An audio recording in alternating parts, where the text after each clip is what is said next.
was a teenage wedding and the old folks wished him well. Seguimos en Alfil con toda la onda, Dirty. ¿Cómo andas? ¿Qué tal? Mucha ¿Cómo te va? energía para cerrar esta semana, ¿no? Sí, totalmente. Contame por qué esta energía, esta música. Porque se cumplieron 30 años del estreno de Pulp Fiction. Ni se te ocurra pedir que yo baile como John Travolta en Pulp Fiction, que Bueno. bailaban con Uma Thurman este tema, ¿no? Sé que lo harías bien, No, pero no para te nada. quiero presionar. Ni mucho menos. Sí. No digamos bien, ni siquiera mal, diría muy mal. Mal. Porque Bueno, además pero esa escena es inolvidable. es inolvidable, por eso, y parece mentira que hayan pasado 30 años ya del estreno de esa película, que fue, bueno, como el disparador de la carrera de Quentin Tarantino como director, ¿no? Ya tenía una película antes, pero con esta fue su consagración. Pero bueno, vamos a hablar de otra cosa, vamos a hablar de una película, un documental que se estrenó en Netflix y que está dirigido, y esto no es un dato menor, por Lorena Muñoz, una directora argentina que, entre otras cosas, hizo la película de Gilda y la del Potro Rodrigo, dos estrellas malogradas de la década del 90. Y bueno, justamente en este momento, ya lo hemos dicho varias veces, es como que hay un revival de los 90 a todo nivel, ¿no? De ejecutivo para abajo. Exacto, sí, volvieron los 90, con lo bueno y lo malo de aquella época. ¿Cómo se mezcla la política con la farándula, no? Y con la cultura Y en con la general. cultura también. O sea, es como que hay ese sentimiento que suele ocurrir.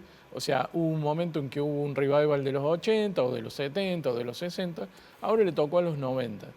Y en la Argentina hubo un hecho muy trágico, una noticia fatal, que marcó un poco ese inicio de la década del 90, que fue la muerte de María Soledad Morales, ¿no? Se dice el primer femicidio reconocido públicamente como tal por los medios. Y la política metida a pleno en estas A pleno, provincias tan absolutamente. feudales. Exacto.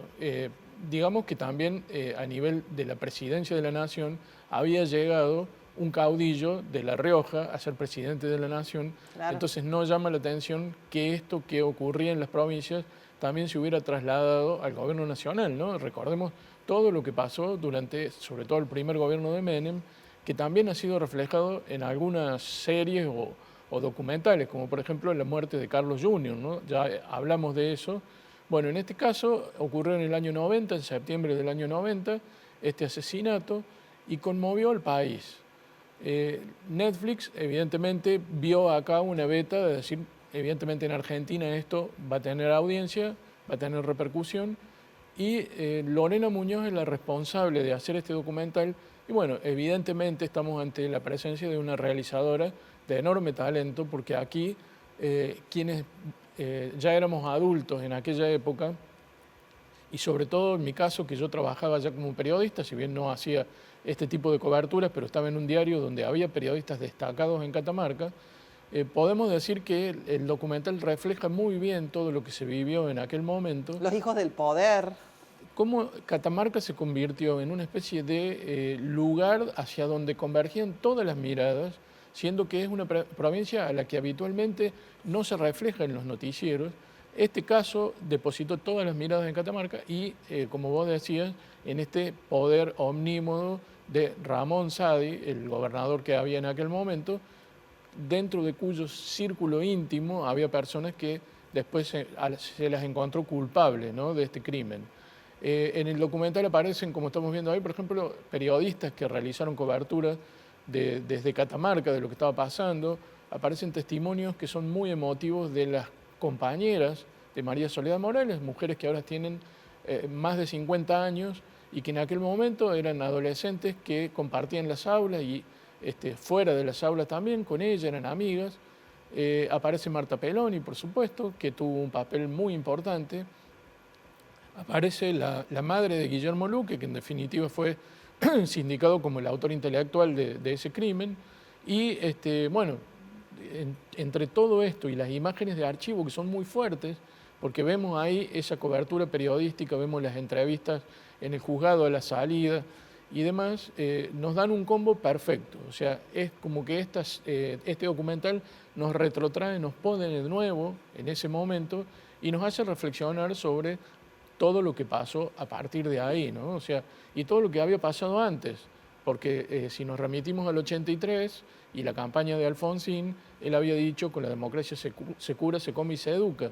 Y resulta que han pasado más de 40 años, eso, la democracia todavía está en deuda, y en este momento, con el crimen de María Soledad, es cuando las instituciones democráticas entran en crisis, porque la gente desconfía, empieza a desconfiar de estos representantes elegidos en elecciones libres, pero que tenían este manejo del poder absoluto que podía llegar incluso hasta un crimen de estas características. Bueno, qué bueno que se posicione en agenda otra vez, ¿no? Este caso tan doloroso. Sí, yo creo que entre todo lo que es este revival de los 90, que incluye música, incluye películas, incluye programas de televisión y demás, también aparezcan estas cosas, porque si no se termina romantizando esa época. Claro, se lo ve sumamente positivo en los 90. Tuvimos atentados, tuvimos Lapa, no sé qué más hubo en los 90. Tuvimos Por eso, estos crímenes, digamos, estos crímenes. lo que habíamos dicho. Se lo frivoliza. Exacto, y tuvo su componente frívolo. También estaba Sí. la serie de Coppola, ¿no? Que de la que también hablamos, que transcurre bastante durante esa época. Bueno, tuvo ese componente, pero también pasó esto, y yo lo considero como la apertura trágica de los años 90 y esta desilusión con respecto al sistema democrático, de decir, bueno, también la democracia apaña a este tipo de personajes como era Ramón Sadi, ¿no? Ujú, y bueno, en el caso de María Soledad Morales, hacia acá se han planteado otros también, Sí. Aquel fue sumamente impactante, tuvo su prensa y demás, pero son hechos que siguen. Sí, por supuesto, Cada lamentablemente. tanto en el norte, pero las bueno, francesas, recordemos, hace un par de años. yo creo que en Salta. lo que se ha avanzado es en decir, hoy hay una mirada de género sobre este tipo Sí. de acontecimientos que no existía en aquel momento. Y bueno, tuvo el trágico privilegio, María Soledad Morales, de ser la primera víctima de un femicidio considerado como tal. Claro. Así que creo que eso también nos hace reflexionar sobre que en algunas cosas hemos avanzado con respecto a lo que pasaba 34 años atrás. Claro, esas figurantes ni existían, ¿no? No, por eso. Hablamos de crimen pasional, justificábamos y poníamos a la víctima en un lugar De hecho, erróneo. Ángel Luque, el padre de Guillermo Luque, que bueno, además de ser legislador provincial y una persona del poder en Catamarca, calificaba esto como las chinitas que estaban alrededor de su hijo, digamos, la madre también.